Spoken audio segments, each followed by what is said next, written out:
그날 밤 저는 떨리는 손으로 CCTV 화면을 응시하고 있었습니다. 새벽 3시 희미한 화면 속에서 며느리 선미가 주방으로 들어섰습니다. 그녀는 선반 위 약통을 집어들고 주머니에서 무언가를 꺼내 바꿔 넣었습니다. 능숙한 손놀림이었습니다. 마치 수십 번 연습이라도 한 것처럼. 화면을 보는 순간 가슴이 철렁 내려앉았습니다. 내가 미친 게 아니었구나.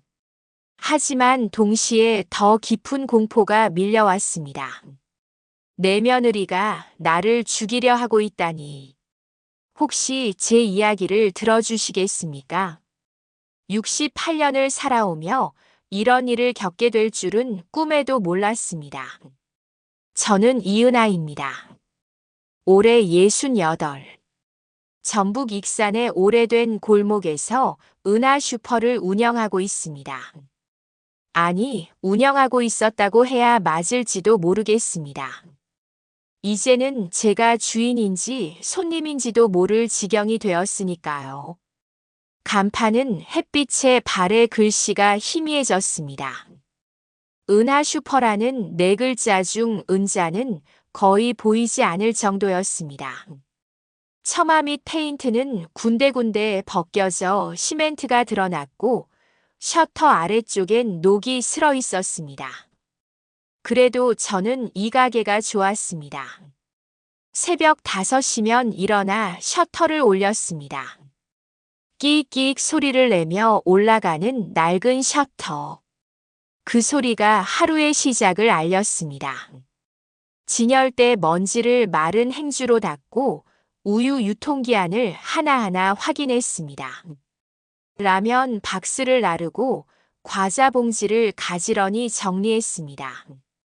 손님은 많지 않았습니다. 아침이면 단골 할머니 몇 분이 오셨습니다. 은하야, 오늘도 일찍 나왔네. 어제보다 안색이 좋으시네요, 할머니. 그렇게 인사를 나누고 우유 한 팩과 식빵 한 봉지를 계산해 드렸습니다. 그게 제 일상이었습니다. 외로웠냐고요? 외로웠지요. 밤이면 남편 목소리가 들리는 것 같아 잠을 설쳤으니까요. 남편은 8년 전 세상을 떠났습니다. 교통사고였습니다. 새벽에 신협 지점장 일을 마치고 돌아오다가 마주오던 트럭과 부딪혔다고 했습니다. 경찰이 와서 말했습니다. 즉사였습니다. 고통은 없으셨을 겁니다. 하지만 그게 무슨 위로가 되었겠습니까? 장례식장에서 사람들이 말했습니다. 부인, 이제 가게 정리하고 쉬셔야지요. 아들한테 가서 사시는 게 어때요? 하지만 저는 고개를 저었습니다. 이 가게는 남편이 30년 전 제 이름으로 차려준 곳이었습니다. 은하야, 우리 가게 이름 내 이름으로 하자. 남편은 웃으며 말했습니다. 은하 슈퍼. 어때, 괜찮지?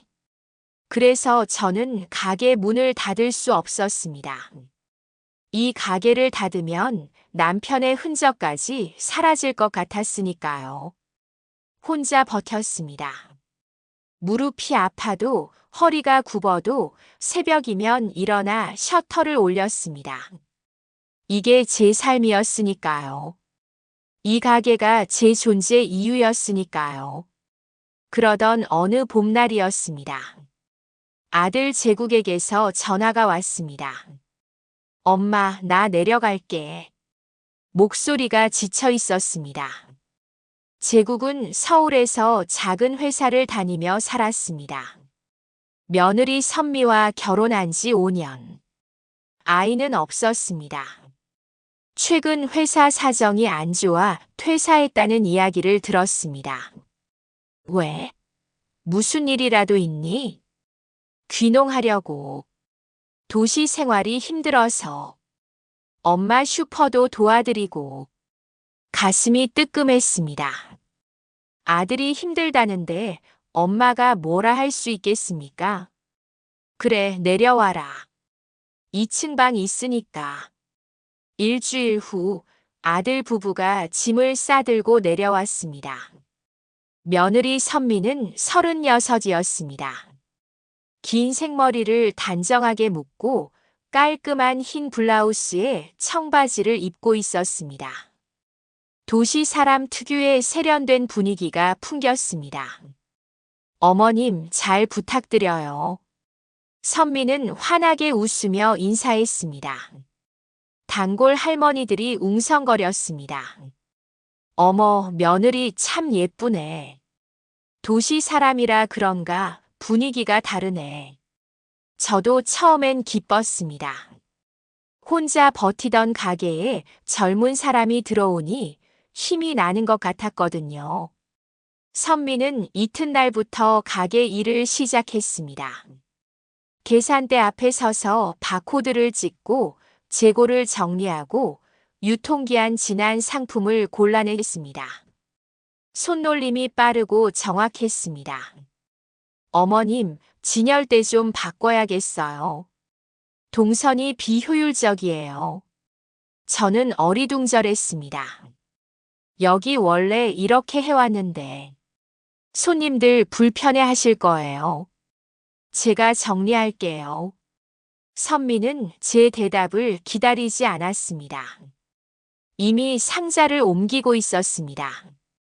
저는 멍하니 서서 지켜볼 뿐이었습니다. 이상했어요. 분명 제 가게인데 제가 손님 같은 기분이 들었거든요. 며칠이 지나자 가게는 확연히 달라졌습니다. 낡은 진열대는 재배치되었고 먼지 쌓인 구석 상자들은 모두 정리되었습니다. 남편이 쓰던 오래된 장부도 사라졌습니다.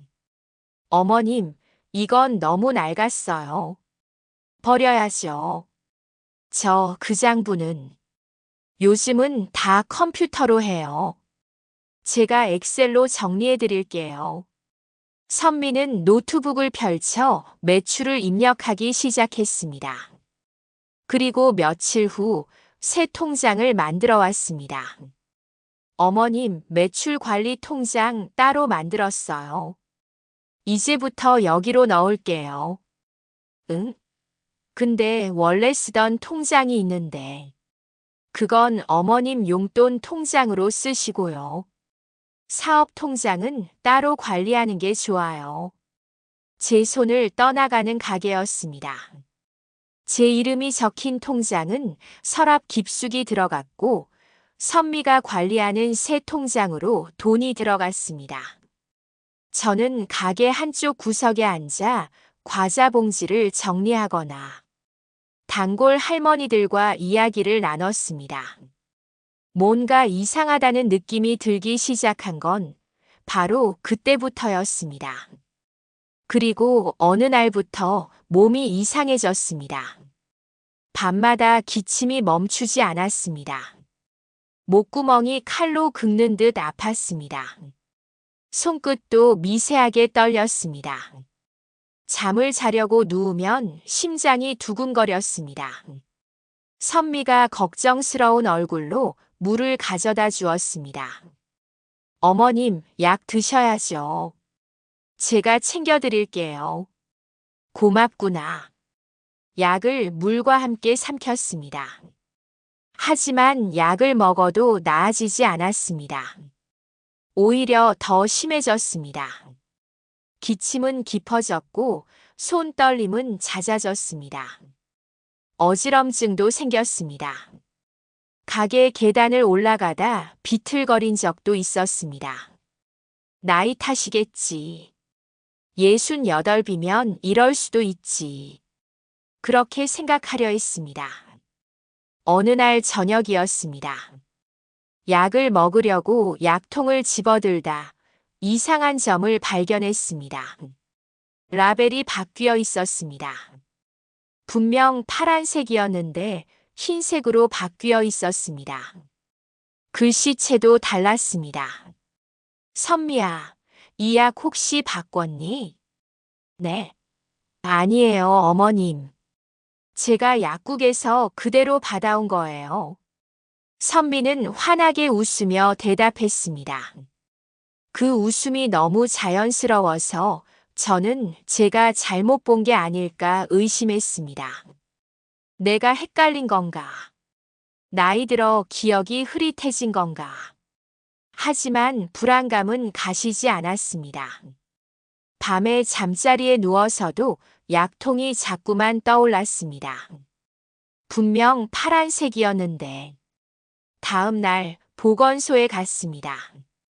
젊은 의사가 청진기를 대고 진찰했습니다. 특별한 이상은 없으신데요. 연세 탓일 수도 있어요. 근데 선생님, 손이 자꾸 떨리고 기침도 안 멎어요. 스트레스 때문일 수도 있죠. 약 처방해 드릴 테니 드시고 안 나으시면 다시 오세요. 의사는 대수롭지 않게 처방전을 끊어주었습니다. 아무도 날 믿지 않는구나. 집으로 돌아오는 길 골목 어귀에서 이장님을 만났습니다. 은하 씨, 요즘 많이 힘드시죠? 며느리가 참 잘하던데요. 이제 좀 쉬셔야죠. 이장님은 웃으며 말했습니다. 이제 좀 쉬라고? 내가 물러나라는 뜻인가? 마을 전체가 저를 늙고 쓸모없는 사람으로 보고 있는 것 같았습니다.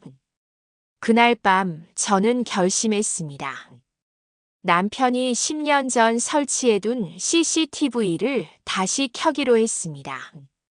낡은 카메라였습니다. 화질은 흐릿했지만 가게 안계산대와 주방 쪽이 보였습니다.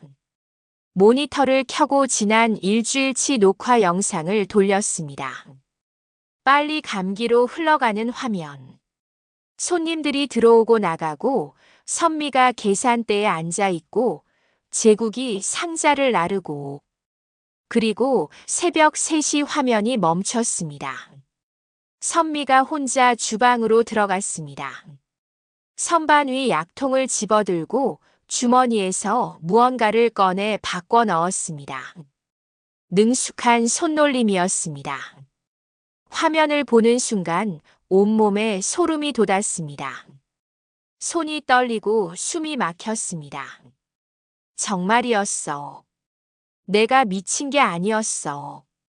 하지만 동시에 더 깊은 공포가 밀려왔습니다. 내 며느리가 나를 죽이려 하고 있다니. 그리고 저는 알았습니다.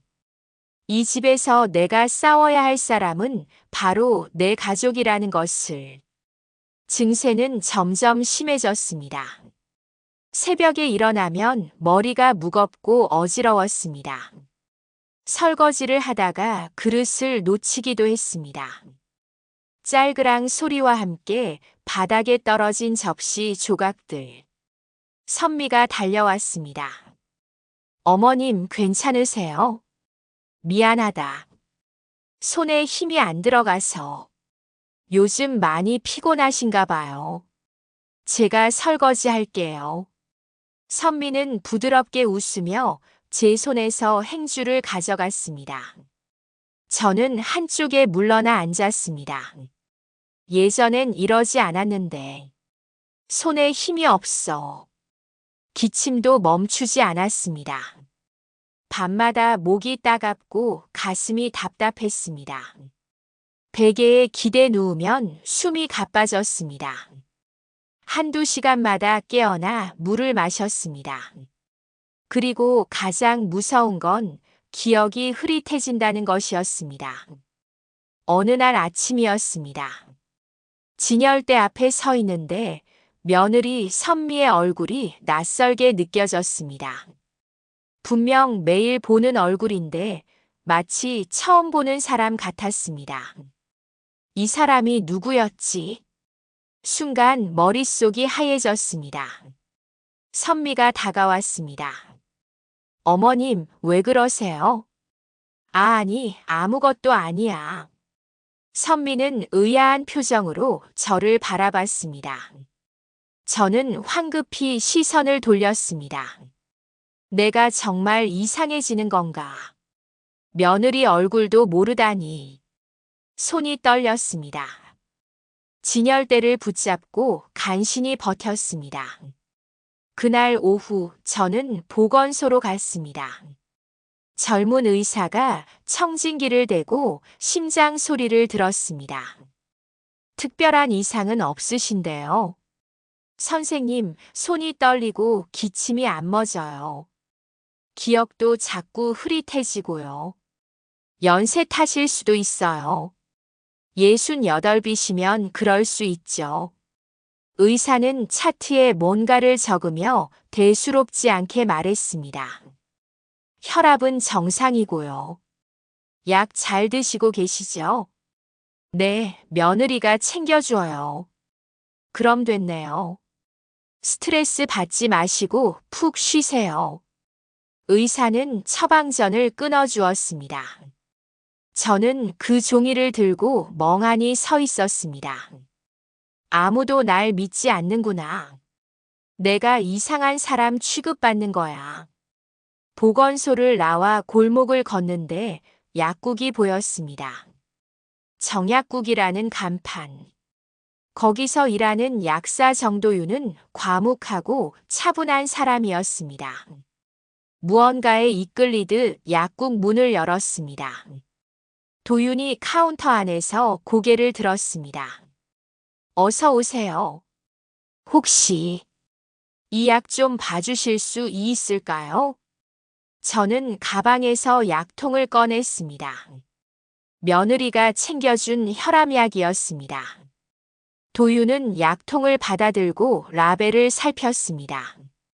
그리고 뚜껑을 열어 알약을 하나 꺼냈습니다. 형광등 불빛에 비춰보며 자세히 들여다봤습니다. 할머니, 이 약 혈압약 바꾸셨어요? 아니요, 원래 먹던 거예요. 이상하네요. 이건 성분이 다릅니다. 가슴이 철렁 내려앉았습니다. 다르다니 무슨 말씀이세요? 이 약은 혈압약이 맞긴 한데 용량이 다르고 제조사도 다릅니다. 누가 조제해 줬어요? 며느리가 병원에서 받아왔다고 했어요. 그렇군요. 도윤은 잠시 생각하더니 말했습니다. 다음엔 제가 조제해 드릴게요. 병원에서 처방전 받아오시면요. 그럼 이 약은 문제가 있는 건가요? 확실하진 않지만 용량이 다르면 부작용이 생길 수 있어요. 조심하시는 게 좋을 것 같습니다. 도윤의 설명은 간결하고 명확했습니다. 저는 약통을 받아들고 약국을 나왔습니다. 집으로 돌아와 약통을 다시 들여다봤습니다. 라벨을 자세히 살폈습니다. 그리고 깨달았습니다. 라벨이 바뀌어 있었습니다. 분명 지난주까지 파란색 라벨이었는데 지금은 흰색이었습니다. 글씨체도 다르고 제조사 이름도 달랐습니다. 누가 바꾼 거야? 내가 잘못 본 건가? 아니면 머릿속이 복잡해졌습니다. 며느리 선미의 얼굴이 떠올랐습니다. 매일 아침 약을 챙겨주던 그 부드러운 손길. 환하게 웃으며 물을 따라주던 모습. 설마 그럴 리가. 하지만 의심은 스멀스멀 피어올랐습니다. 그날 저녁 식탁에 앉아 저녁을 먹었습니다. 선미가 만든 된장찌개와 김치, 계란말이가 놓여 있었습니다. 어머님 많이 드세요. 고맙다. 숟가락을 들었지만 입맛이 없었습니다.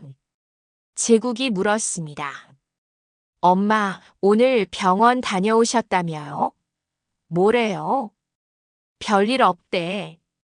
나이 탓이래. 다행이네요. 선미가 환하게 웃었습니다. 어머님, 약은 잘 드시고 계시죠? 응, 내가 챙겨주잖니. 그럼 됐어요. 꼬박꼬박 드셔야 건강하세요. 그 웃음이 너무 자연스러웠습니다. 하지만 저는 알 수 없는 섬뜩함을 느꼈습니다.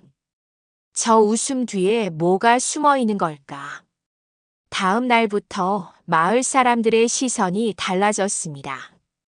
가게에 들어온 단골 할머니가 말했습니다. 은하야, 요즘 많이 힘드시다며? 네. 뭐가요? 이장님이 그러던데. 기억력이 좀 흐릿해진다고. 가슴이 철렁했습니다. 아니에요. 그런 거 아니에요. 그래도 나이 들면 그럴 수 있지. 며느리가 있으니 다행이네. 할머니는 동정 어린 눈빛으로 저를 바라봤습니다. 저는 아무 말도 할 수 없었습니다. 그날 오후 이장님을 만났습니다. 골목 어귀에서 마주쳤는데 이장님이 먼저 말을 걸었습니다. 은하 씨, 요즘 몸이 안 좋으시다면서요? 그냥 좀 피곤해서요. 기억도 좀 흐릿하시다고 들었는데. 혹시 치매는 아니시고? 이장님은 웃으며 말했지만 그 말이 칼처럼 꽂혔습니다. 아니에요. 저 멀쩡해요. 그래도 검사는 받아보시는 게 좋을 것 같은데. 요새 치매 환자들 많아요. 며느리분한테 말씀드려 볼까요? 아니에요. 괜찮아요. 저는 황급히 몸을 돌렸습니다. 치매? 내가 치매라고? 온몸에 소름이 돋았습니다. 마을 전체가 저를 이상한 사람으로 보고 있었습니다. 가게에 오는 손님들도 수군거렸습니다. 은하 씨 요즘 많이 이상하대. 며느리가 고생이 많겠네. 나이 들면 어쩔 수 없지. 그 속삭임들이 귓전을 맴돌았습니다. 저는 계산대 뒤에 앉아 멍하니 있었습니다. 내가 고립되고 있어.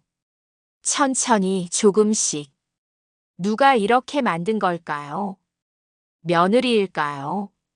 아니면 제가 정말 이상해진 걸까요? 그날 밤 저는 거울 앞에 섰습니다. 거울 속 제 얼굴을 바라봤습니다. 주름진 얼굴, 흐릿해진 눈빛, 마른 입술. 이게 나야. 68년을 살아온 정은아. 손을 들어 얼굴을 만져봤습니다. 나는 미치지 않았어. 분명히. 하지만 확신은 점점 흔들렸습니다. 그리고 그날 밤 늦게 문득 약통을 다시 확인했습니다. 침대 옆 탁자 위에 놓인 하얀 플라스틱 통. 뚜껑을 열어 알약을 꺼냈습니다. 한 알을 손바닥 위에 올려놓고 자세히 들여다봤습니다. 형광등 불빛 아래서 알약 표면에 새겨진 작은 글씨가 보였습니다. 이건 뭐지? 지난주 먹던 약과 각인이 달랐습니다. 분명 다른 약이었습니다. 온몸이 얼어붙었습니다. 정말로 누군가 바꿔치기 했구나. 그리고 그 순간 계단 아래에서 발소리가 들렸습니다. 선미의 목소리가 들려왔습니다. 어머님 주무세요? 약 드셔야죠. 문 밖에서 노크 소리가 들렸습니다. 저는 황급히 약통을 서랍 속에 밀어 넣었습니다. 들어와. 선미가 문을 열고 들어왔습니다. 손에 물 한 잔을 들고 있었습니다. 어머님, 약 드세요. 꼬박꼬박 드셔야 건강하세요. 그녀는 환하게 웃었습니다. 하지만 그 웃음 뒤로 저는 뭔가 차갑고 음산한 기운을 느꼈습니다. 그리고 저는 알았습니다. 이제 더 이상 누구도 제 말을 믿어주지 않을 거라는 것을. 저는 혼자였습니다. 그날 밤 선미가 나간 후 저는 한참 동안 침대에 앉아 있었습니다. 손에 든 약통을 내려다봤습니다. 하얀 플라스틱 통. 그 안에 든 낯선 알약들. 증거가 필요해. 막연한 의심만으로는 아무것도 할 수 없었습니다. 누구도 제 말을 믿지 않을 테니까요. 그리고 문득 남편 기태가 남긴 낡은 CCTV가 떠올랐습니다. 그래, 거기 다 찍혀 있을 거야. 새벽 2시가 넘어서야 자리에서 일어났습니다. 슬리퍼를 신고 조용히 계단을 내려갔습니다. 가게는 어둠에 잠겨 있었습니다. 낮에 보던 익숙한 풍경이 밤에는 낯설게 느껴졌습니다. 계산대 뒤쪽 구석으로 갔습니다. 오래된 모니터와 녹화기가 먼지를 뒤집어 쓴 채 놓여 있었습니다. 10년 전 남편이 설치해둔 것이었습니다. 혹시 모르니까 달아두자. 가게 지키는 거야. 남편의 목소리가 들리는 것 같았습니다. 전원 버튼을 눌렀습니다. 징. 낡은 기계가 부팅되는 소리가 어둠 속에서 울렸습니다. 화면이 켜졌습니다. 흐릿한 화질. 흑백 영상. 하지만 가게 안계산대와 주방 입구가 보였습니다. 손이 떨렸습니다. 마우스를 잡고 녹화 파일을 열었습니다. 지난 일주일치 영상이 저장되어 있었습니다. 하나씩 확인하기 시작했습니다. 낮 시간대는 손님들이 드나들고 선미가 계산대에 앉아 있고 제국이 상자를 나르는 모습이 찍혀 있었습니다. 평범한 일상이었습니다. 하지만 새벽 시간대로 넘어가자 이상한 점이 보이기 시작했습니다. 새벽 3시 12분. 화면 속에 누군가 나타났습니다. 선미였습니다. 잠옷 차림의 그녀가 계단을 내려와 주방 쪽으로 걸어갔습니다. 주위를 살피는 듯 고개를 돌리더니 선반 위 약통을 집어들었습니다. 제 심장이 쿵쾅거렸습니다. 선미는 주머니에서 무언가를 꺼냈습니다. 작은 비닐봉지 안에서 알약을 꺼내 약통에 넣었습니다. 그리고 원래 있던 알약을 꺼내 비닐봉지에 담았습니다. 능숙한 손놀림이었습니다. 마치 여러 번 해본 것처럼. 2분도 채 걸리지 않았습니다. 선미는 약통을 제자리에 놓고 다시 계단으로 올라갔습니다. 화면이 계속 흘러갔습니다. 저는 의자에 주저앉았습니다. 온몸이 떨렸습니다. 정말이었어. 내가 미친 게 아니었어. 하지만 안도감보다 공포가 더 컸습니다. 제 며느리가 정말로 제 약을 바꿔치기 하고 있었습니다. 왜? 왜 이러는 거야? 손으로 얼굴을 감쌌습니다.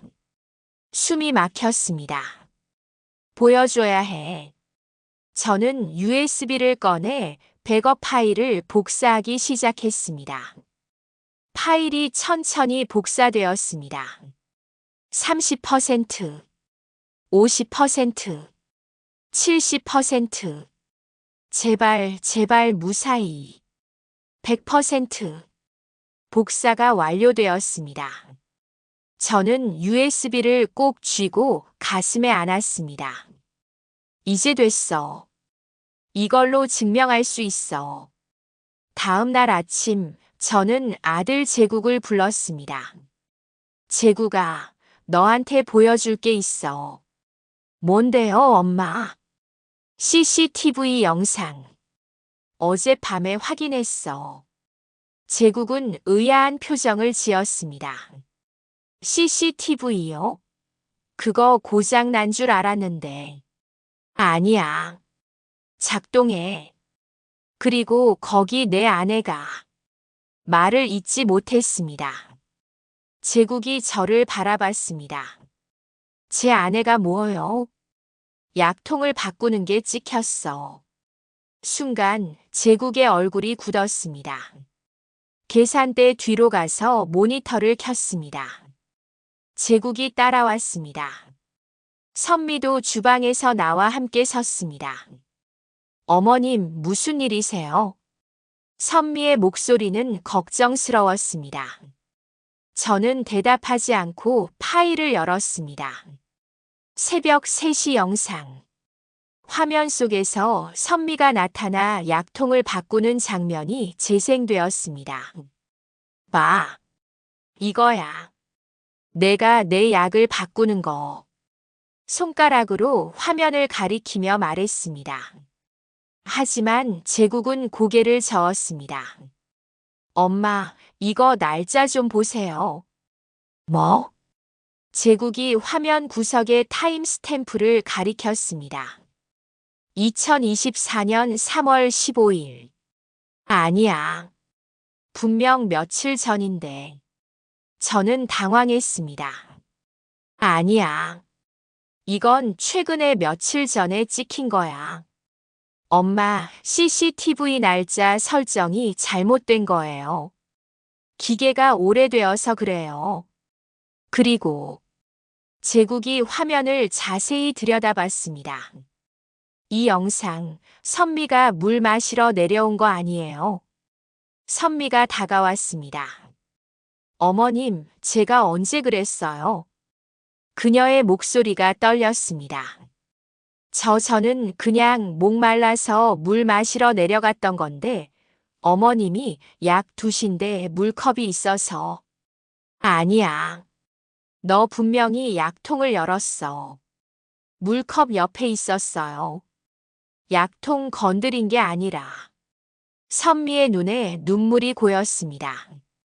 어머님, 저를 의심하시는 거예요. 제가 왜 어머님 약을. 선미야, 괜찮아. 제국이 선미를 감싸 안았습니다. 저는 그 모습을 보며 입이 떨어지지 않았습니다. 내 아들이 날 믿지 않아. 며느리 편을 들어. 엄마, 요즘 너무 예민하신 것 같아요. 제국이 조심스럽게 말했습니다. 몸도 안 좋으시고 스트레스도 많이 받으시고 병원 가보시는 게 어때요? 나는 멀쩡해. 내가 본 거라고. 엄마, 선미가 어머니 약을 바꿀 이유가 뭐가 있어요? 제국의 목소리는 단호했습니다. 저는 더 이상 말할 수 없었습니다. 제국과 선미는 자리를 떠났습니다. 저는 혼자 모니터 앞에 남았습니다. 정말 내가 잘못 본 건가? 날짜가 이상한 건가? 손이 떨렸습니다. 그날 밤이었습니다. 잠자리에 들렸는데 갑자기 정전이 되었습니다. 가게 안이 칠흑처럼 어두워졌습니다.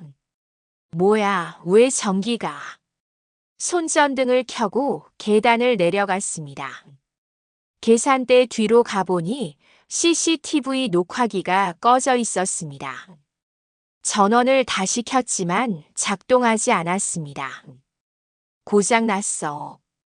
가슴이 철렁 내려앉았습니다. USB를 확인했습니다. 백업 파일을 열어보려 했지만 오류 메시지가 떴습니다.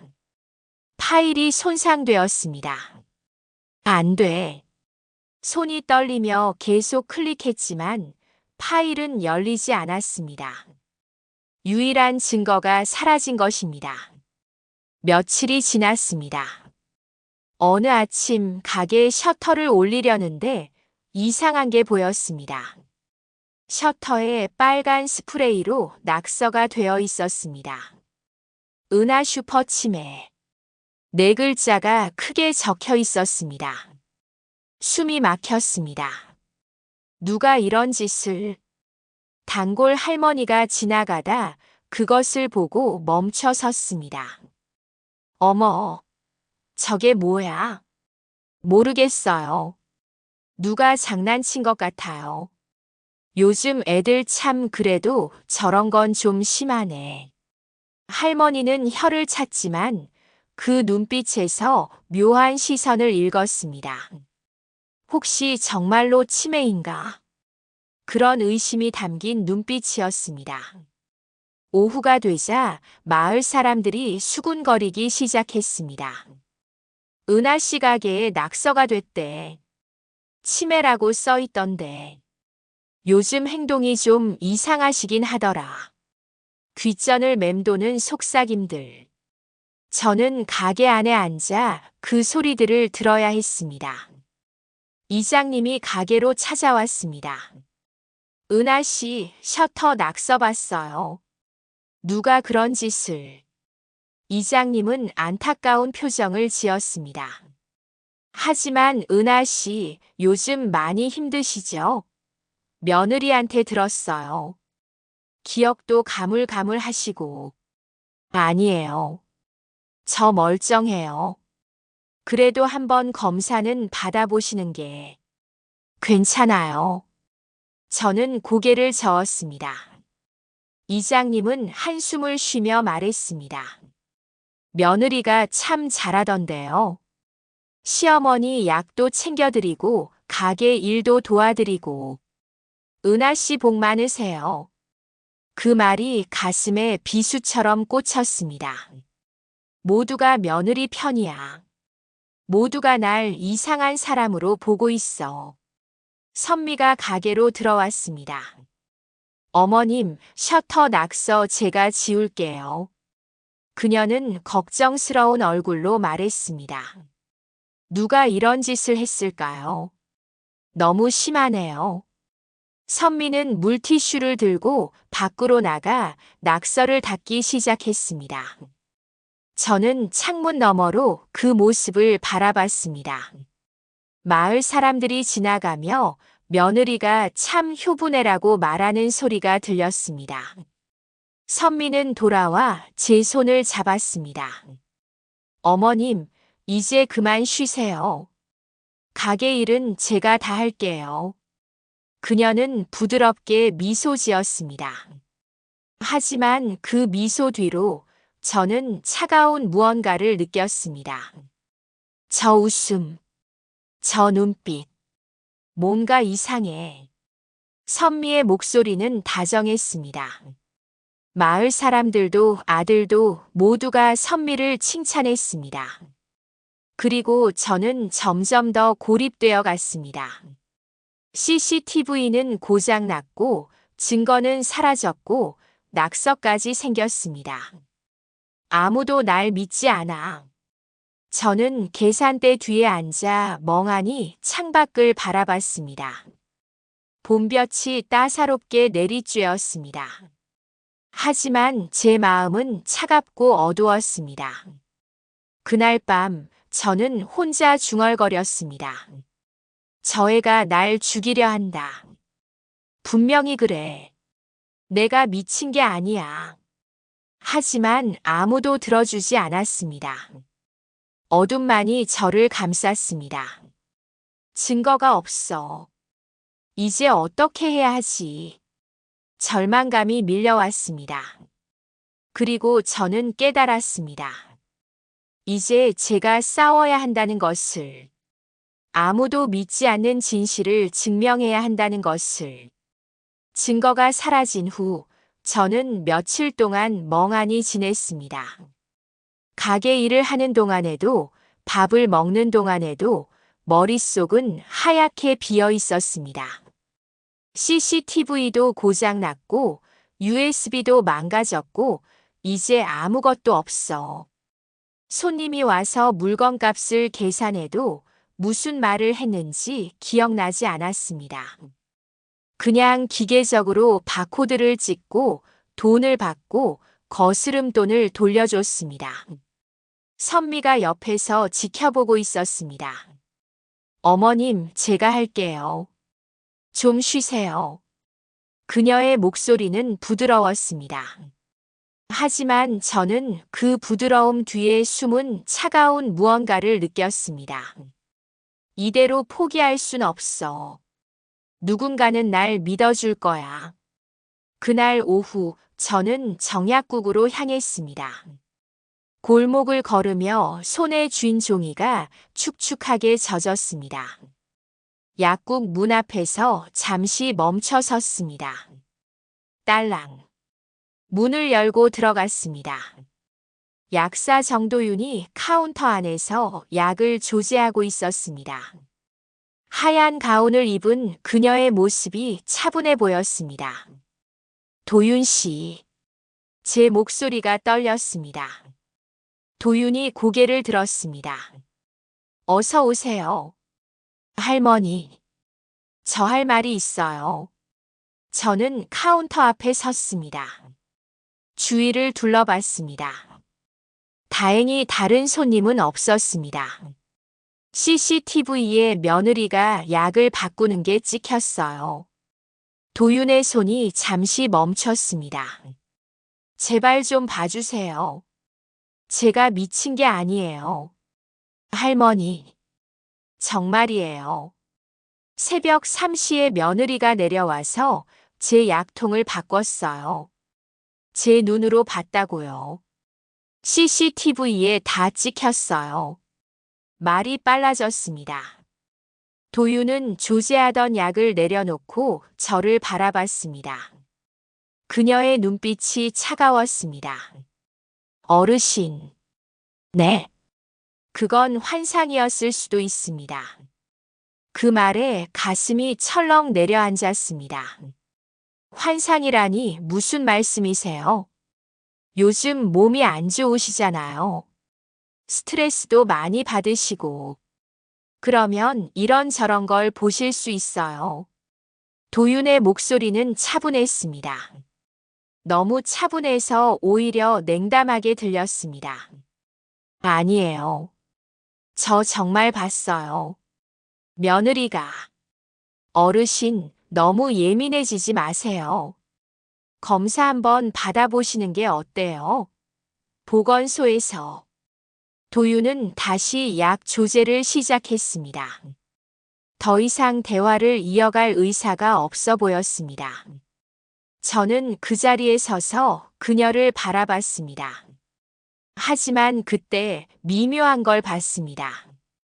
도윤의 손이 미세하게 떨렸습니다.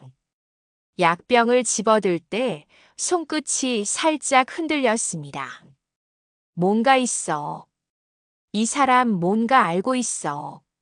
하지만 도윤은 더 이상 저를 보지 않았습니다. 집으로 돌아오는 길 발걸음이 무거웠습니다. 약사마저 날 믿지 않아. 도대체 누구한테 말을 해야 하지? 골목을 걷는데 단골 할머니가 지나갔습니다. 은하야. 네, 할머니. 요즘 많이 힘들지? 며느리한테 고마워해야 해. 요새 젊은 사람들 시어머니 모시기 싫어하는데. 할머니는 제 어깨를 두드리며 지나갔습니다. 모두가 며느리 편이야. 이틀 후였습니다. 가게 문을 열고 있는데 보건소 승합차가 골목 입구에 멈춰 섰습니다. 하얀 가운을 입은 직원 2명이 내렸습니다. 이은하 씨 계신가요? 네, 전데요. 보건소에서 나왔습니다. 치매 검사 예약하러 왔어요. 치매 검사요? 저는 어리둥절했습니다.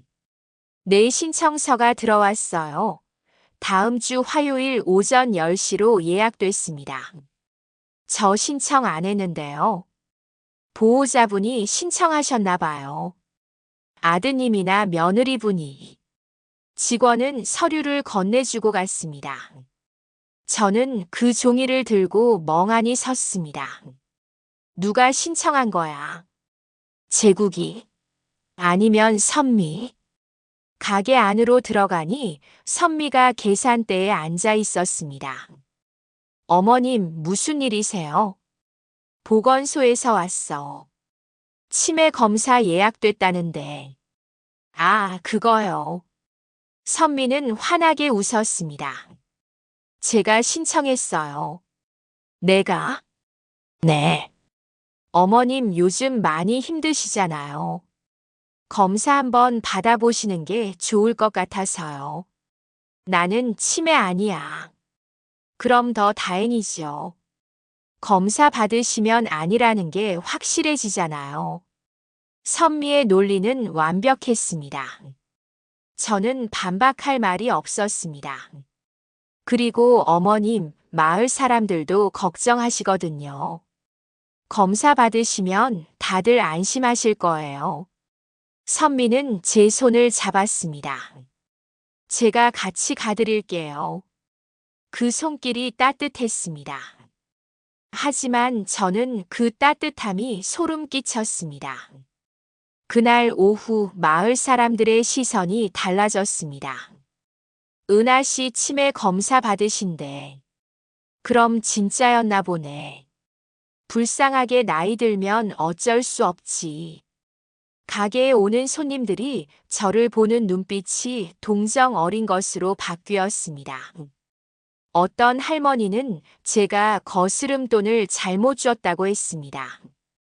은하야, 이거 1,000원 더 줘야지. 아, 죄송해요. 실수가 잦아졌습니다. 아니, 실수인지 제가 정말 헷갈린 건지 알 수 없었습니다. 내가 정말 이상해지는 건가? 저녁 식사 시간이었습니다. 식탁에 앉아 밥을 먹는데 제국이 말했습니다. 엄마 검사 받고 나서 결과 좋으면 다 괜찮아질 거예요. 응. 선미가 엄마 건강 걱정 많이 해요. 제국은 선미를 바라보며 웃었습니다. 선미도 웃으며 제게 반찬을 더 놓아줬습니다. 어머님 많이 드세요. 저는 숟가락을 들었지만 목구멍으로 넘어가지 않았습니다. 이 집에서 나만 혼자야. 나만. 밤이 되었습니다. 방에 누워 천장을 바라봤습니다. 치매 검사를 받으면 어떻게 될까? 결과가 나쁘게 나오면, 그러면 모두가 저를 정신 이상자로 볼 것입니다. 며느리의 말이 진실이 되고 제 말은 거짓이 될 것입니다. 안 돼. 그렇게 되면 안 돼. 하지만 어떻게 해야 할지 알 수 없었습니다. 같은 시각 정약국. 정도윤은 하루 영업을 마치고 약국 문을 닫았습니다. 셔터를 내리며 골목을 바라봤습니다. 은하 슈퍼에 불빛이 보였습니다. 도윤은 한참 그 불빛을 응시했습니다. 그리고 작게 중얼거렸습니다. 또 같은 일이 벌어지려는 건가? 그녀의 눈에는 깊은 두려움이 서려 있었습니다. 그리고 오래전 무언가를 하지 못한 것에 대한 후회가. 도윤은 약국 안으로 들어가 불을 껐습니다. 어둠 속에서 그녀는 혼자 서 있었습니다. 다음 날 아침, 저는 일찍 일어나 가게 문을 열었습니다. 손님이 별로 없는 이른 시간. 계산대 뒤에 앉아 창밖을 바라봤습니다. 마을은 평화로워 보였습니다. 하지만 저는 알았습니다. 이 평화로운 마을 전체가 저를 정신 이상자로 몰아가고 있다는 것을. 누구도 날 믿지 않아. 손이 떨렸습니다. 약통을 꺼내 알약을 바라봤습니다. 이 약이 진짜 내 약일까? 아니면 더 이상 확신할 수 없었습니다. 그리고 저는 깨달았습니다. 제가 완전히 고립되었다는 것을. 그리고 며느리는 천천히 확실하게 저를 무너뜨리고 있다는 것을. 치매 검사 예약일이 닷새 앞으로 다가왔습니다. 그날 이후로는 모든 게 끝날 것 같았습니다. 검사 결과가 나쁘게 나오면 저는 정말로 정신 이상자가 될 것입니다. 며느리의 말이 진실이 되고 제 말은 망상이 될 것입니다. 안 돼. 그 전에 뭐라도 해야 해. 하지만 무엇을 할 수 있을까요? CCTV는 고장났고 아무도 제 말을 믿지 않았습니다. 그날 밤 잠을 이룰 수 없어 가게를 배회했습니다. 계단을 내려와 진열대 사이를 걸었습니다.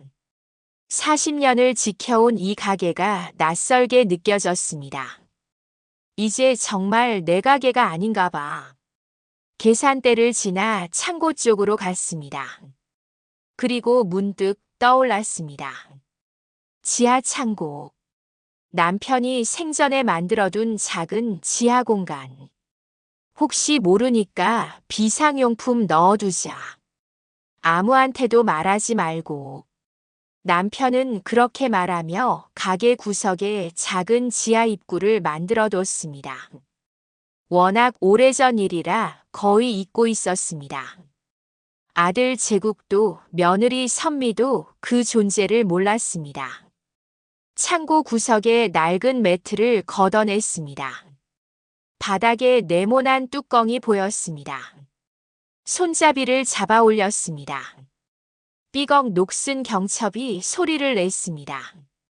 어둠 속으로 이어진 좁은 계단이 나타났습니다. 손전등을 켜고 조심스럽게 내려갔습니다. 먼지 냄새와 곰팡이 냄새가 코를 찔렀습니다. 지하는 생각보다 넓었습니다. 오래된 포대자루와 상자들이 쌓여 있었습니다. 사용하지 않는 진열대, 깨진 냉장고, 박스더미. 그리고 천장을 올려다봤습니다. 환기구가 보였습니다. 손전등을 비춰보니 위층 주방으로 연결된 작은 틈이었습니다. 이게 위층까지 이어지는구나. 환기구 틈으로 희미하게 주방 선반이 보였습니다. 제 약통이 놓인 바로 그 선반. 심장이 뛰기 시작했습니다. 여기서 위가 보여 여기라면 아무도 모를 거야. 새로운 희망이 보였습니다. 이곳은 선미가 모르는 공간입니다. 다음 날 아침 일찍 일어나 고물상으로 갔습니다. 사장님, 혹시 오래된 핸드폰이나 작은 카메라 있어요? 아, 예전 휴대폰 카메라요? 많아요. 뭐에 쓰시게? 그냥 사진 좀 찍으려고요. 고물상 주인은 몇 개를 꺼내 보여줬습니다. 저는 가장 작은 것을 골랐습니다. 손바닥만 한 크기였습니다. 이거 작동돼요? 충전하면 되죠. 근데 화질은 별로예요. 괜찮아요. 집으로 돌아와 지하 창고로 내려갔습니다. 낮 시간이라 아무도 없었습니다. 선미는 장 보러 나갔고 제국은 일자리를 찾으러 나간 상태였습니다. 핸드폰 카메라를 충전하고 환기구 아래 상자를 쌓아 올렸습니다. 그 위에 조심스럽게 카메라를 올려놓았습니다. 렌즈가 환기구 틈을 향하게 각도를 맞췄습니다. 흐릿했지만 주방 선반이 보였습니다. 제 약통이 놓인 바로 그 선반. 이제 됐어. 이번엔 증거를 확실히 잡을 거야. 손이 떨렸습니다. 녹화 버튼을 눌렀습니다. 빨간 불빛이 깜빡였습니다. 그날 밤부터 기다렸습니다. 매일 밤 지하 창고로 내려가 영상을 확인했습니다. 하지만 이상하게도 선미는 나타나지 않았습니다. 이틀, 사흘이 지나도 아무 일도 없었습니다. 왜 안 오는 거야? 분명 매일 밤 바꿨는데. 불안해졌습니다. 혹시 눈치챈 걸까요? 나흘째 되던 밤. 잠을 자려는데 밖에서 인기척이 들렸습니다. 창문으로 내다보니 누군가 가게 뒤편으로 다가오고 있었습니다. 어둠 속이라 얼굴은 보이지 않았습니다. 누구지? 조심스럽게 계단을 내려갔습니다. 가게 뒷문에서 노크 소리가 들렸습니다. 문을 열었습니다. 어둠 속에서 한 사람이 서 있었습니다. 약사 정도윤이었습니다. 도윤 씨, 들어가도 될까요? 도윤의 목소리는 낮고 떨리고 있었습니다.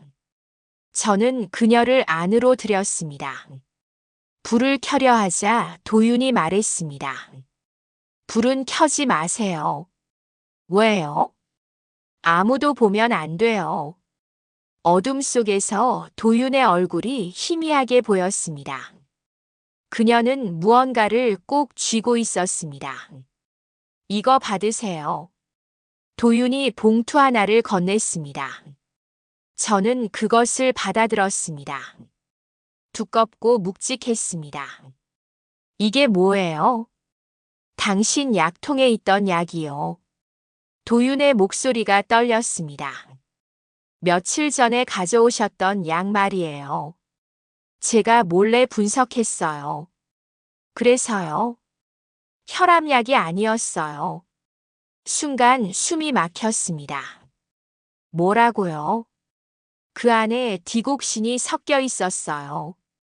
디곡신이요? 심장 기능 억제제예요. 소량으로는 심장약으로 쓰이지만 과다 복용하면 도윤은 말을 잇지 못했습니다. 죽을 수도 있다는 말씀이신가요? 제 목소리가 떨렸습니다. 그럴 수 있어요. 특히 장기간 복용하면 심장이 약해지고 결국 도윤은 고개를 숙였습니다. 저는 벽에 기대 섰습니다. 다리에 힘이 풀렸습니다. 정말이었어. 내가 미친 게 아니었어. 며느리가 정말로 그럼 진짜로 날 죽이려던 거예요? 도윤은 한참 동안 침묵했습니다. 그리고 천천히 입을 열었습니다. 그럴지도 모르죠. 왜요? 왜 제 며느리가? 제 동생이니까요. 시간이 멈춘 것 같았습니다. 뭐라고요? 선미가 제 동생이에요.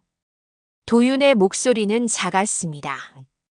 하지만 그 말이 귓전에서 울렸습니다. 동생? 도윤의 동생이 선미? 머릿속이 하얘졌습니다. 동생이라니 그럼 당신은? 도윤은 눈을 감았습니다. 저는 오래전부터 알고 있었어요. 제 동생이 뭘 하는지. 8년 전 일이에요.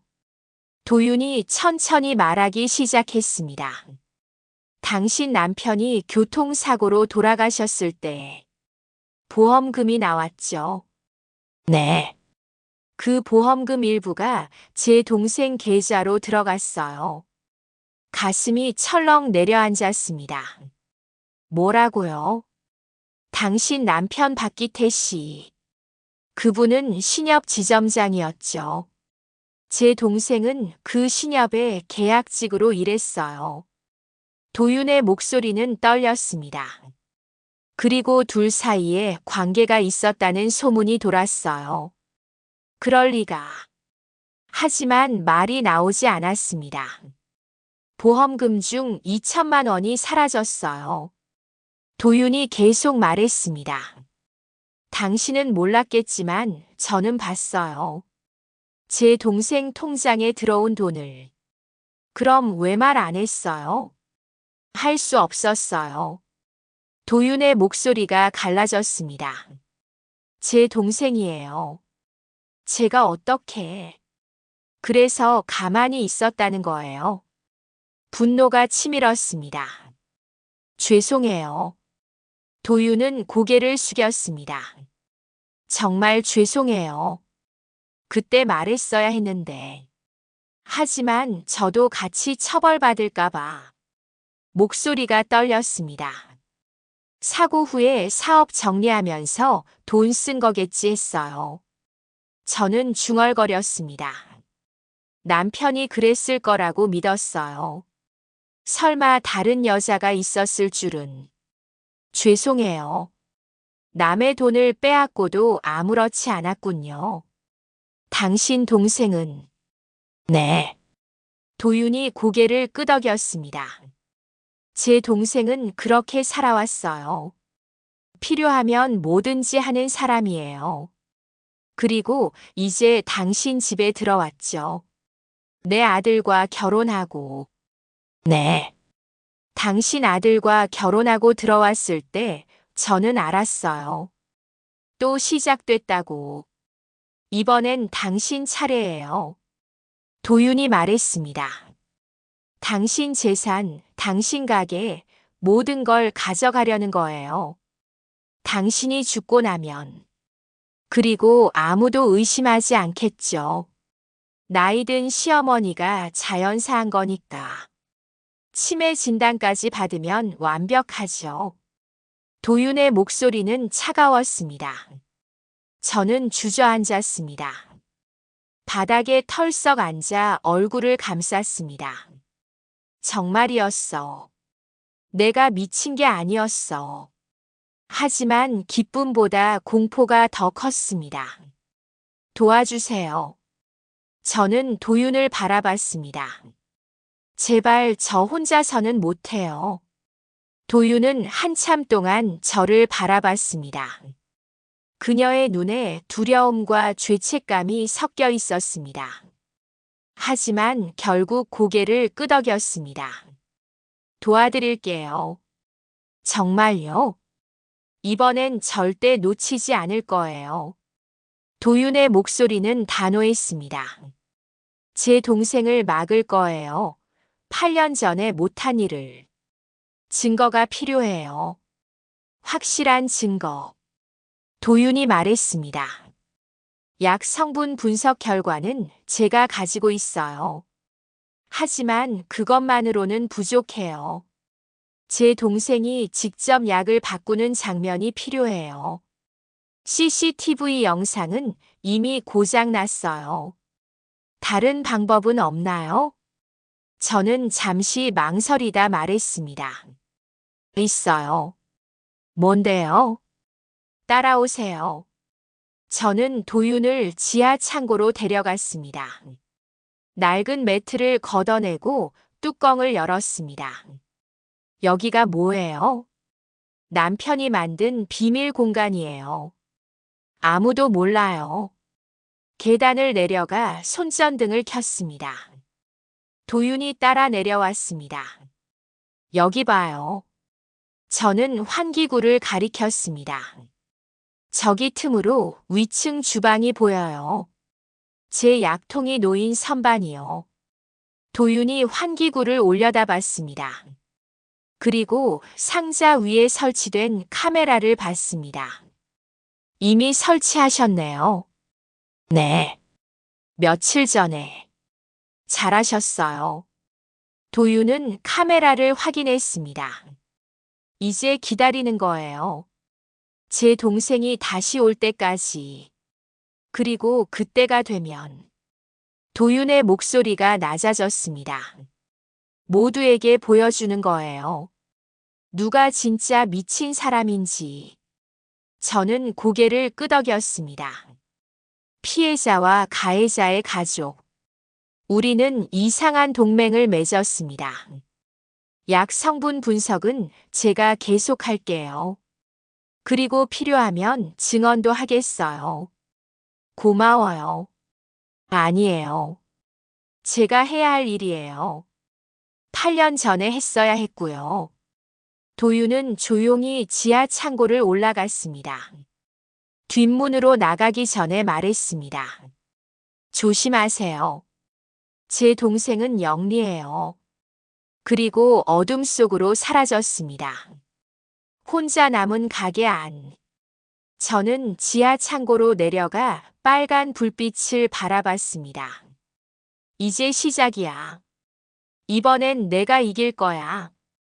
손이 떨렸지만 이번엔 두려움이 아니었습니다. 분노였습니다. 제 가족이, 제 며느리가 저를 죽이려 한다는 분노. 그리고 이제 그것을 증명할 수 있다는 확신. 그날 밤 저는 처음으로 제대로 잠들었습니다. 싸울 준비가 되었으니까요. 다음 날 아침 벽에 걸린 달력을 봤습니다. 치매 검사일까지 이틀. 빨간 동그라미가 그려진 날짜가 눈에 들어왔습니다. 이틀밖에 없어. 가슴이 조여왔습니다. 그 전에 증거를 확보해야 했습니다. 선미가 약을 바꾸는 결정적인 장면을. 식탁에 앉아 아침을 먹는데 선미가 말했습니다. 어머님, 모레가 치매 검사 날이에요. 제가 같이 가드릴게요. 응. 걱정 마세요. 아무것도 아닐 수도 있어요. 선미는 환하게 웃었습니다. 하지만 그 눈빛은 차가웠습니다. 너는 알고 있겠지. 내가 검사 받으면 어떻게 될지. 저는 밥을 삼켰지만 목구멍으로 넘어가지 않았습니다. 제국이 물었습니다. 엄마 약은 잘 드시고 계시죠? 응. 선미가 챙겨드리는 거 꼬박꼬박 드셔야 해요. 알았어. 저는 고개를 끄덕였습니다.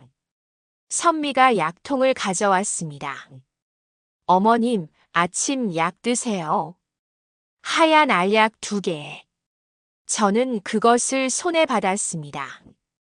이 안에 독이 들어있어. 날 죽일 독이.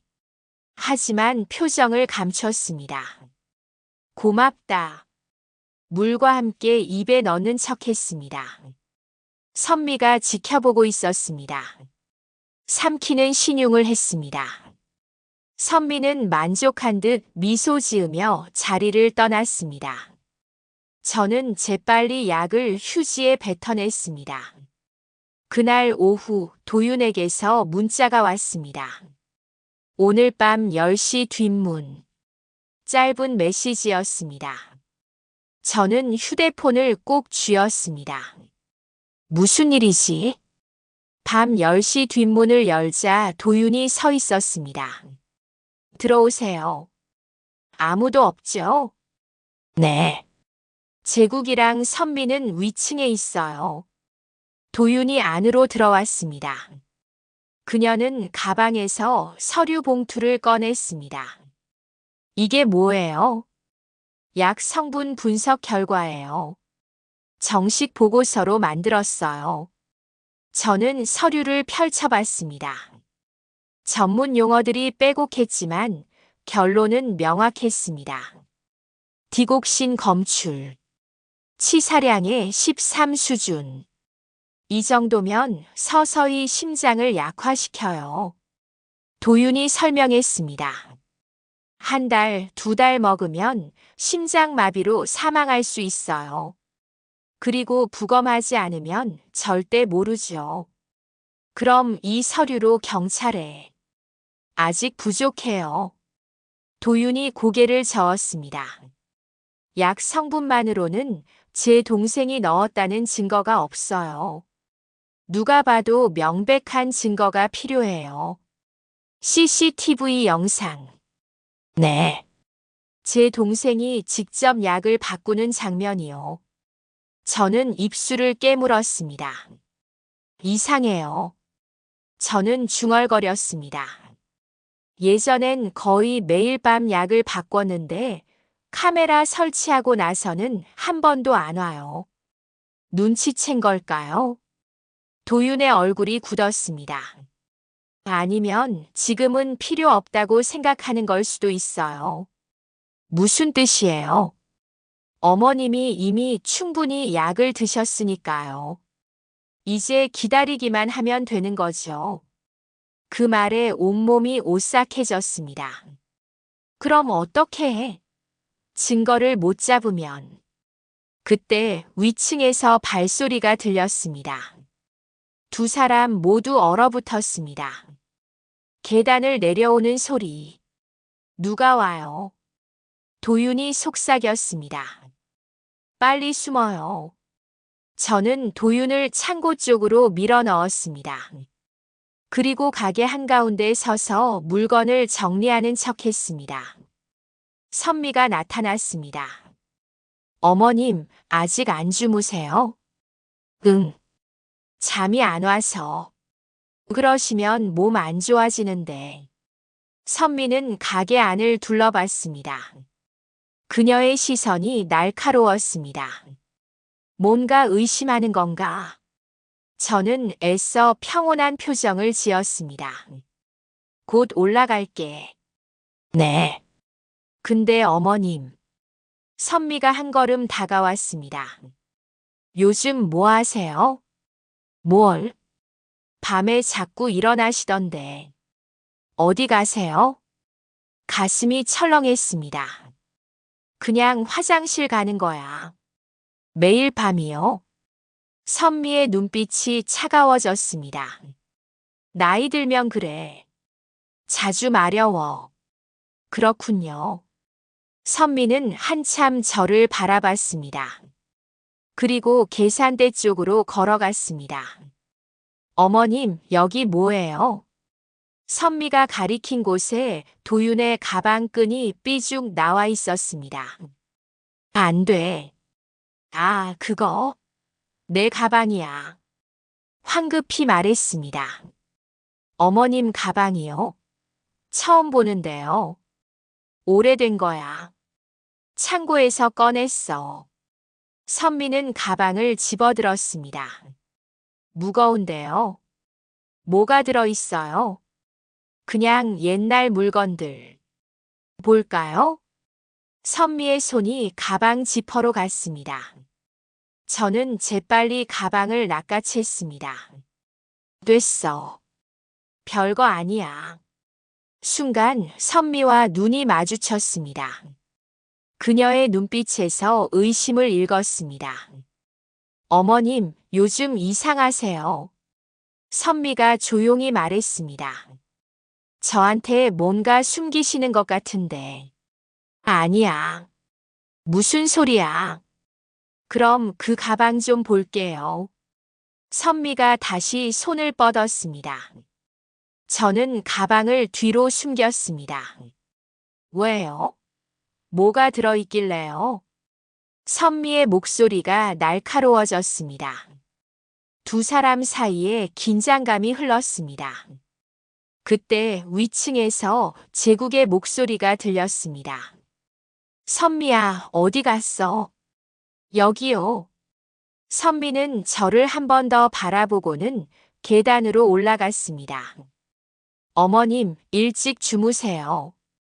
그녀의 뒷모습이 사라지자 저는 그 자리에 주저앉았습니다. 온몸이 땀으로 젖어 있었습니다. 창고에서 도윤이 나왔습니다. 괜찮으세요? 눈치챈 것 같아요. 저도 그렇게 느꼈어요. 도윤의 얼굴이 어두웠습니다. 제 동생은 영리해요.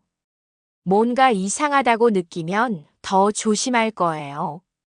그럼 어떻게 해요? 이틀밖에 안 남았는데. 기다릴 수밖에 없어요. 도윤이 말했습니다. 제 동생이 올 거예요. 분명히. 확신해요? 네. 제 동생은 마무리를 확실히 하는 사람이에요. 어머님이 검사 받기 전에 한 번 더 약을 바꿀 거예요. 도윤이 뒷문으로 나가며 말했습니다. 오늘 밤부터 카메라 확인 자주 하세요. 그리고 그녀가 잠시 망설이더니 말했습니다. 조심하세요. 제 동생이 정말로 눈치챘다면 위험할 수 있어요. 위험하다니요? 제 동생은 궁지에 몰리면 뭘 할지 몰라요. 도윤은 더 이상 말하지 않고 어둠 속으로 사라졌습니다. 저는 혼자 남았습니다. 그날 밤 잠을 잘 수 없었습니다. 1시간마다 일어나 지하 창고로 내려가 카메라를 확인했습니다. 하지만 아무도 나타나지 않았습니다. 새벽 4시. 마지막으로 확인하고 올라오려는데 위층에서 소리가 들렸습니다. 누군가 움직이고 있었습니다. 심장이 쿵쾅거렸습니다. 선미야. 선미가 내려오는 거야. 재빨리 카메라 녹화 상태를 확인했습니다.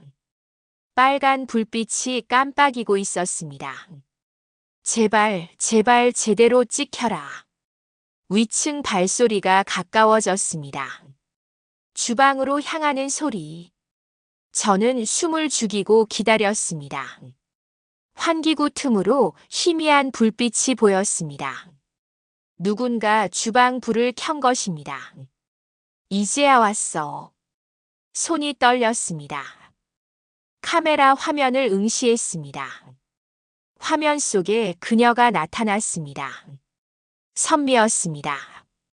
잠옷 차림의 그녀가 주방 선반으로 다가갔습니다. 주위를 살피더니 제 약통을 집어들었습니다. 그리고 주머니에서 비닐봉지를 꺼냈습니다. 찍히고 있어. 다 찍히고 있어. 선미는 약통을 열고 알약을 꺼내기 시작했습니다. 하나, 둘, 셋. 원래 있던 약을 비닐봉지에 담았습니다. 그리고 새 약을 넣기 시작했습니다. 바로 그때였습니다. 선미가 갑자기 동작을 멈췄습니다. 고개를 들어 천장을 올려다봤습니다. 마치 무언가를 느낀 것처럼 환기구 쪽을 숨이 멎는 것 같았습니다. 설마 눈치챈 건가? 선미는 한참 환기구를 응시했습니다. 그리고 천천히 미소 지었습니다. 섬뜩한 미소였습니다. 선미가 입을 움직였습니다.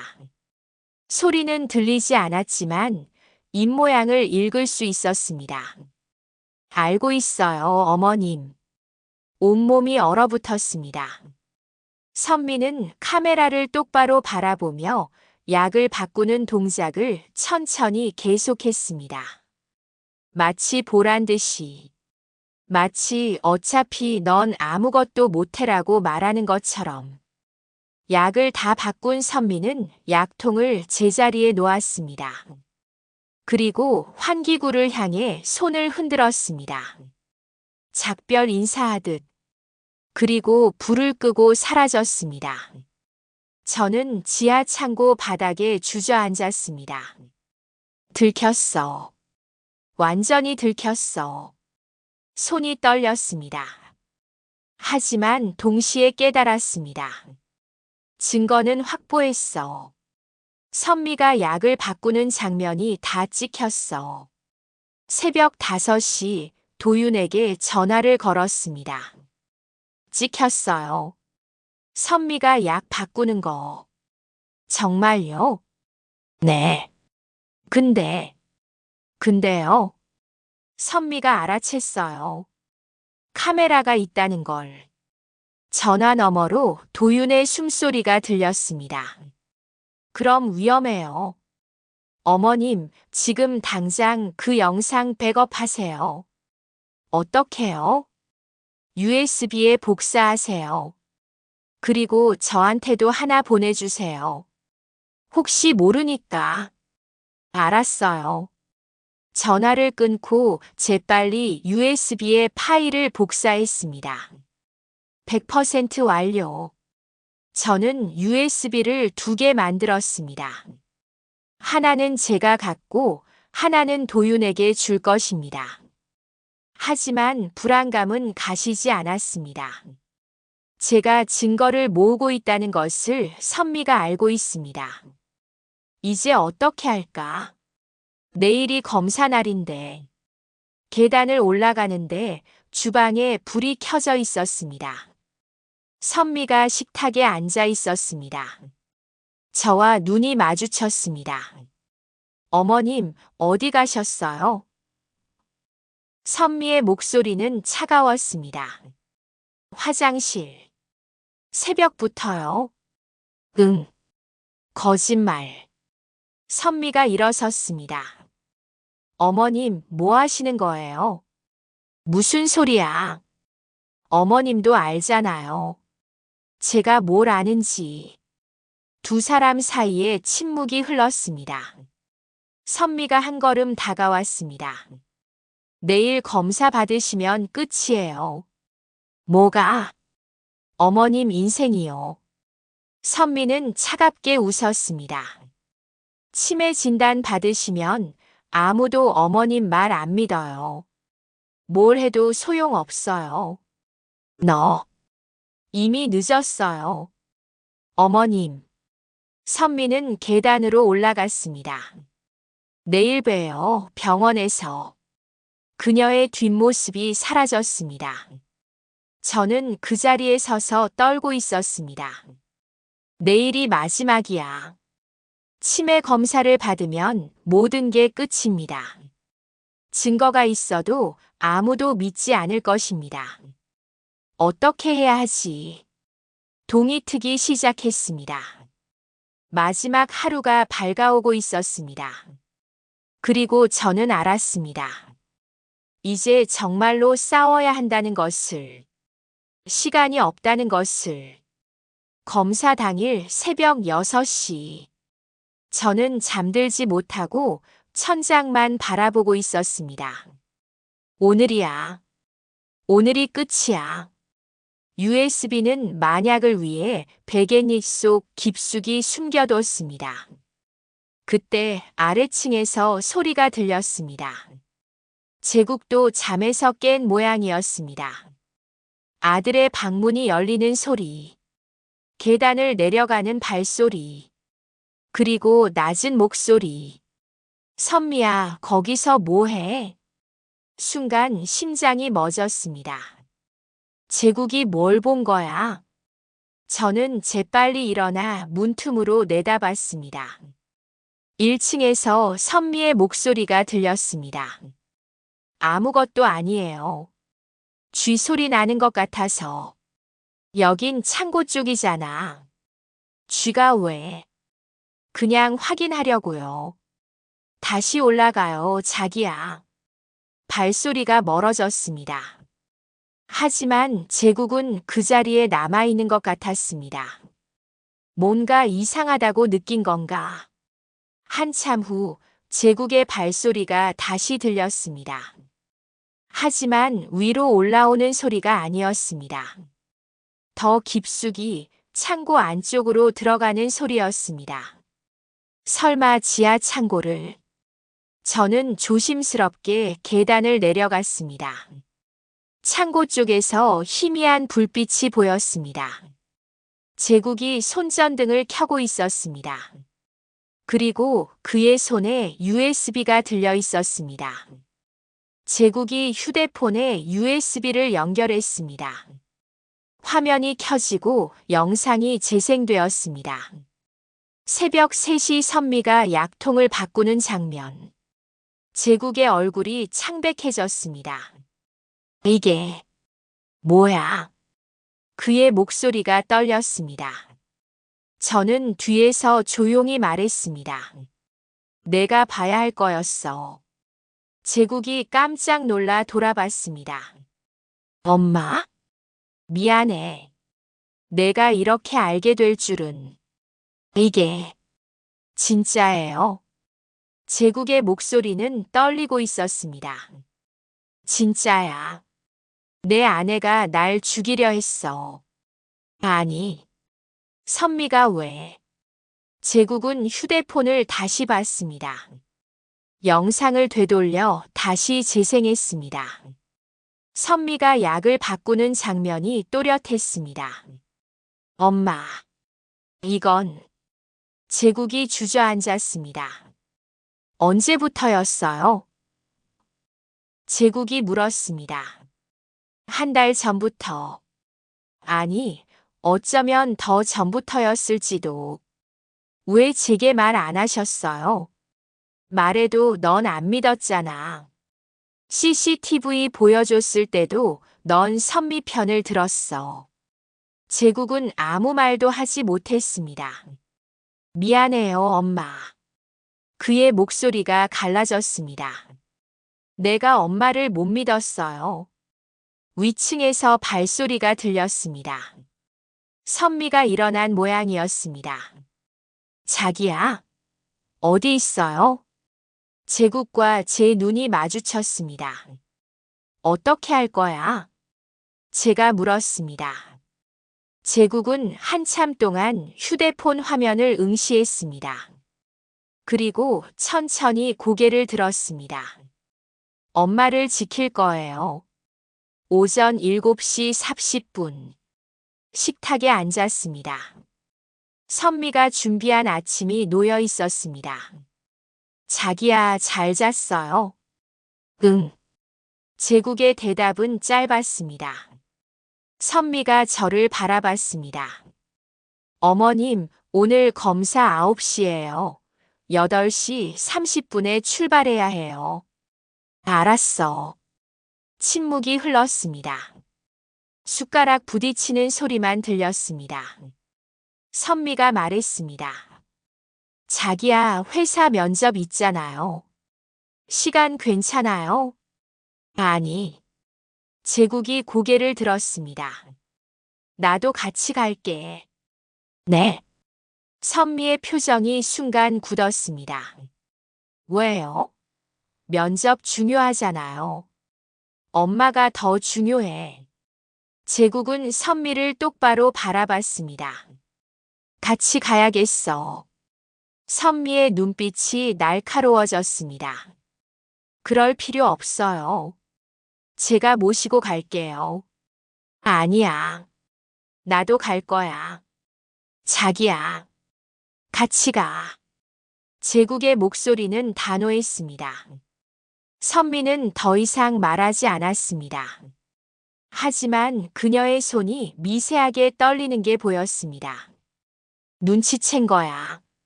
뭔가 이상하다는 걸. 오전 8시 차에 탔습니다. 침묵만이 차 안을 가득 채웠습니다. 10분쯤 지났을까. 창밖 풍경이 낯설어졌습니다. 여긴 병원 가는 길이 아닌데. 시내가 아니라 외곽으로 향하고 있었습니다. 선미야. 제가 조심스럽게 말했습니다. 여긴 병원 가는 길이 아닌데. 지름길이에요, 어머님. 선미의 목소리는 차분했습니다. 하지만 핸들을 쥔 손에 힘이 들어가 있었습니다. 제국이 뒷좌석에서 몸을 앞으로 기울였습니다. 선미야, 어디 가는 거야? 병원이요. 이 길로는 병원 안 나와. 지름길이라니까요. 선미의 목소리가 날카로워졌습니다. 차는 더욱 한적한 곳으로 향했습니다. 양옆으로 논밭이 펼쳐지고 차들이 보이지 않았습니다. 선미야. 제국의 목소리가 낮아졌습니다. 차 세워. 왜요? 세우라고. 급정거했습니다. 도로 한가운데 멈춰 선 차. 선미가 핸들을 쥔 채 앞을 바라봤습니다. 왜 이러세요? 내려. 제국이 문을 열었습니다. 다 내려. 도로변에 섰습니다. 주변은 조용했습니다. 차 한 대 지나가지 않았습니다. 선미가 제국을 바라봤습니다. 자기야, 무슨 일이에요? 봤어. 제국이 말했습니다. 뭘요? USB에 있던 거. 순간 선미의 표정이 변했습니다. 엄마 약 바꾸는 거. 다 봤어. 제국의 목소리는 떨렸지만 단호했습니다. 선미는 잠시 침묵했습니다. 그리고 천천히 웃었습니다. 자기야, 그거 어머님이 조작한 거예요. 조작? 네. 편집한 거예요. 내가 약통 열고 약 바꾸는 게 명확하게 찍혔는데. CG예요. 요즘 기술 좋잖아요. 선미는 여유롭게 말했습니다. 거짓말하지 마. 제가 끼어들었습니다. 넌 내 약에 디곡신을 넣었어. 날 죽이려고. 어머님, 또 시작이시네요. 선미가 한숨을 쉬었습니다. 자기야, 보세요. 어머님이 이러시잖아요. 완전히 망상해.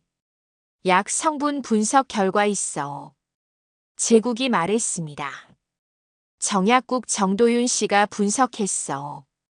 디곡신 검출됐대. 선미의 미소가 굳었습니다. 정도윤? 선미가 중얼거렸습니다. 언니가? 언니?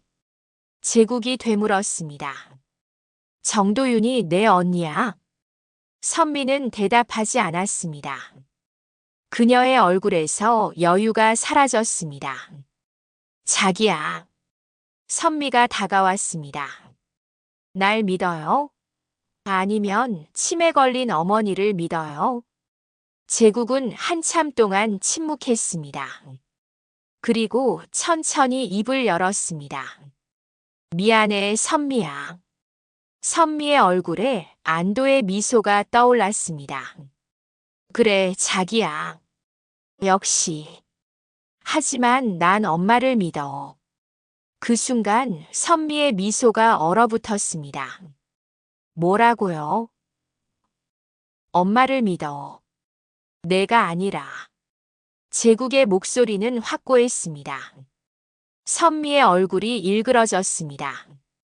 정신 나갔어요. 저 노인 말을 믿는다고요? 그래. 믿어. 제국이 휴대폰을 꺼냈습니다. 그리고 이미 경찰에 연락했어. 뭐? 미안해, 선미야. 하지만 이래야 했어. 멀리서 사이렌 소리가 들렸습니다. 경찰차가 다가오고 있었습니다. 선미가 뒤로 물러섰습니다. 이럴 수가. 경찰차가 멈춰 섰습니다. 그리고 또 다른 차 한 대. 문이 열리고 정도윤이 내렸습니다. 선미야. 도윤이 조용히 말했습니다. 선미가 언니를 바라봤습니다. 언니. 언니가 왜? 이제 끝이야. 도윤은 천천히 다가왔습니다. 8년 전처럼 내가 또 눈 감아줄 순 없어. 언니도 공범이잖아요. 8년 전에. 선미가 소리쳤습니다. 알아, 그래서 모두 증언할 거야. 경찰이 선미에게 수갑을 채웠습니다. 정선미 씨 살인미수 혐의로 체포합니다. 아니에요. 저 아무것도 안 했어요. 선미가 발버둥 쳤습니다. 하지만 경찰은 그녀를 차에 태웠습니다. 경찰차가 출발했습니다. 사이렌 소리가 멀어졌습니다. 도윤이 저를 바라봤습니다. 끝났어요. 네. 끝났네요. 저는 그녀의 손을 잡았습니다. 고마워요. 아니에요. 제가 해야 할 일이었어요. 도윤은 조용히 차로 돌아갔습니다. 그리고 떠났습니다. 제국이 제 앞에 무릎을 꿇었습니다. 엄마.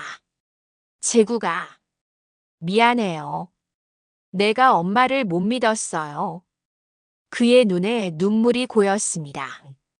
선미 말만 듣고 엄마를 치매 환자 취급했어요. 미안해요, 엄마. 저는 아들의 어깨를 끌어안았습니다. 괜찮아. 너도 몰랐을 거야. 엄마. 이젠 괜찮아. 다 끝났어. 빈 도로를 바라봤습니다. 봄바람이 불어왔습니다. 따뜻한 바람이었습니다. 끝났어. 긴 악몽이. 제국이 제 손을 잡았습니다. 집에 가요, 엄마. 그래. 집에 가자. 우리는 천천히 걸었습니다. 그리고 저는 알았습니다. 이제 진짜 제 인생이 시작된다는 것을. 재판은 한 달 후에 열렸습니다. 법정 복도에 앉아 기다렸습니다. 제국이 옆에 앉아 있었습니다. 우리는 말이 없었습니다. 피고인 입장하십시오. 법정 문이 열렸습니다. 선미가 들어왔습니다. 연녹색 죄수복을 입고 교도관에게 양팔이 잡힌 채였습니다. 방청석을 둘러보다가 저와 눈이 마주치자 선미가 웃었습니다. 차갑고 비웃는 듯한 미소. 끝까지 반성은 없구나. 재판이 시작되었습니다.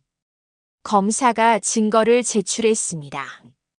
피고인은 시어머니 이은아 씨의 약에 디곡신을 혼입했습니다. CCTV 영상이 이를 명백히 보여줍니다. 화면에 선미가 약통을 바꾸는 장면 영상이 재생되었습니다. 방청석이 웅성거리기 시작했지만 정작 당사자는 무표정하게 화면만 바라보더군요. 선미의 변호인이 일어섰습니다. 재판장님, 이 영상은 조작되었을 가능성이 있습니다. 피해자로 지목된 이은아 씨는 치매 초기 증상이 있었습니다. 이에 있습니다. 검사가 외쳤습니다. 이은아 씨는 치매 진단을 받지 않았으며 병원 검사 결과 정상으로 나왔습니다. 하지만 당시 마을 사람들은 모두 피해자의 이상 행동을 목격했습니다. 변호인은 증인을 불렀습니다. 마을 이장님이 증인석에 섰습니다. 이은아 씨가 요즘 어떠셨습니까? 변호인이 물었습니다. 글쎄요. 좀 이상하긴 했어요. 헷갈려 하시고 기억도 잘 못하시고. 피고인인 며느리분은 어떠했습니까?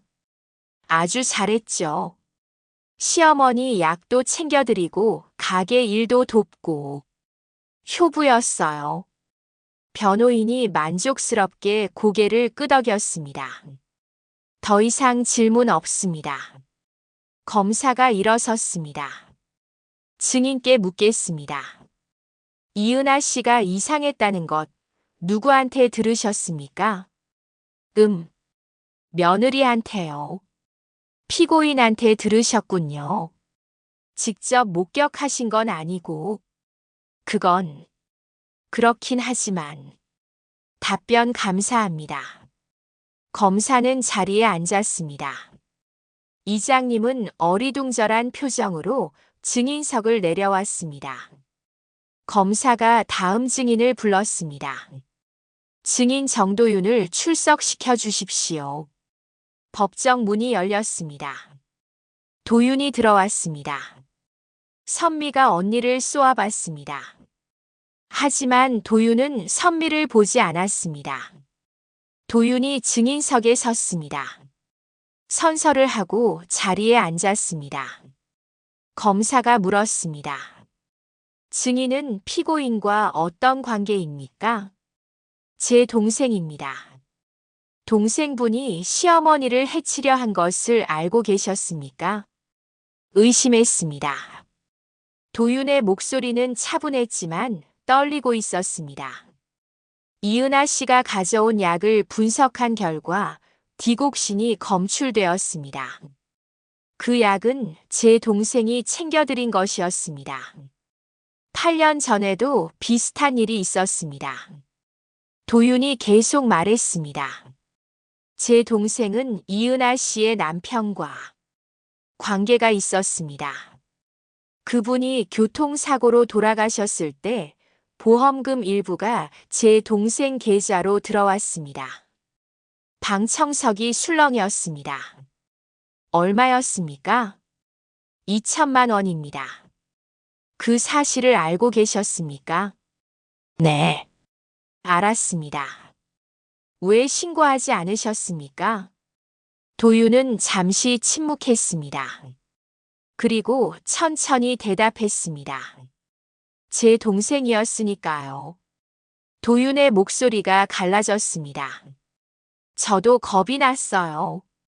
동생이 잡혀가면 저도 공범으로 몰릴까봐. 가족이니까 알았을 거라고. 그래서 입 다물었어요. 눈물이 흘러내렸습니다. 8년간 단 하루도 편히 잔 적이 없습니다. 이은아 씨한테 사과하고 싶어도 용기가 없었어요. 그런데 또 같은 일이 벌어졌어요. 이번엔 침묵하지 않으셨군요. 네. 이번엔 절대 놓치고 싶지 않았습니다.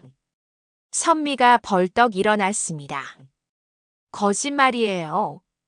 언니도 공범이었잖아요. 정숙. 재판장이 망치를 두드렸습니다. 피고인은 자리에 앉으십시오. 아니에요. 언니가 나한테 입 다물라고 했어요. 같이 나눠 갖자고 했다고요.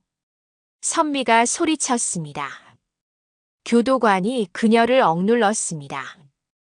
도윤이 조용히 말했습니다. 저는 한 푼도 받지 않았습니다. 통장 내역 제출했습니다. 선미가 언니를 노려봤습니다. 왜 이래요, 언니? 나 하나 살리면 되잖아요. 안 돼. 도윤은 고개를 저었습니다. 이제 그만해야 해, 선미야. 싫어. 난 안 했어. 아무것도. 선미는 끝까지 발버둥쳤습니다. 재판장이 판결을 선고했습니다. 피고인 정선미에게 징역 8년을 선고합니다. 아니에요. 나 억울해요. 선미가 소리쳤지만 교도관들이 그녀를 끌어냈습니다. 끌려가면서도 선미는 저를 돌아봤습니다. 그 눈빛은 증오로 가득했습니다. 언젠간 나갈 거예요. 그때 봐요, 어머님. 그녀의 목소리가 복도로 사라졌습니다. 법정 밖으로 나왔습니다. 햇빛이 눈부셨습니다. 도윤이 벤치에 앉아 있었습니다. 저는 그녀 옆에 앉았습니다. 고생하셨어요. 아니에요. 도윤은 하늘을 바라봤습니다. 후련해요.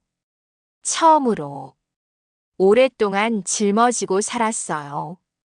도윤이 말했습니다. 매일 밤 은하 씨 남편분이 꿈에 나왔어요. 제가 말했어야 했는데, 제가 막았어야 했는데. 이제 됐어요. 저는 그녀의 손을 잡았습니다. 이제 내려놓으세요. 네. 이제 내려놓을 수 있을 것 같아요. 도윤은 처음으로 편안하게 웃었습니다. 이제 어떻게 하실 거예요? 제가 물었습니다. 약국 정리하려고요. 다른 도시로 갈까 해요. 떠나시는 거예요? 네. 여기선 계속 생각날 것 같아서요. 새로 시작하고 싶어요. 저는 고개를 끄덕였습니다. 그럴지도 모르겠네요. 도윤 씨도 피해자였어요. 고마워요, 그 말. 도윤은 잠시 침묵하다 말했습니다. 어르신도 새로 시작하세요. 이제 새로운 인생을 사시는 거예요. 우리는 일어섰습니다. 도윤이 손을 내밀었습니다.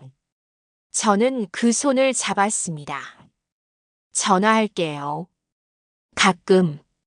그러세요. 잘 지내세요, 도윤 씨. 어르신도요. 도윤은 돌아서서 걸어갔습니다.